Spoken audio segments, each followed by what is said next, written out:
Once we have the power and the motor terminals connected, we do want to, for safety and to make sure there's no unintended consequences, we do want to measure the resistance on the input and the output. Just measure between the three input phases. What we're looking for is consistency. And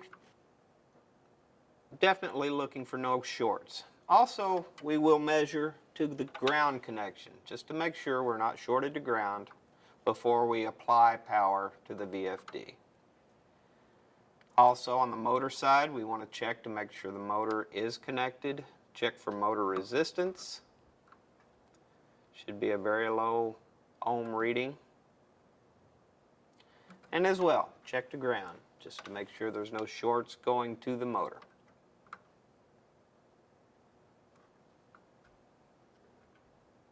Okay, that all looks good. So the next thing we will do is power up the drive and check for voltage.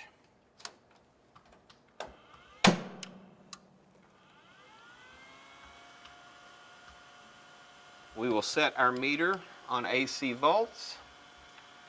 The system we're testing with here is a 208 volt power supply.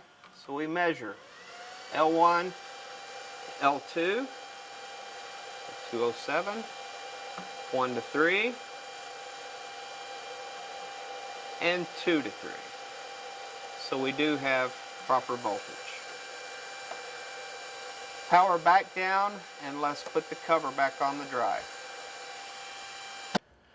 Replacing the cover, be careful, especially on this size drive, that the HMI connector does come completely through the opening. Tighten down the Phillips screw connections.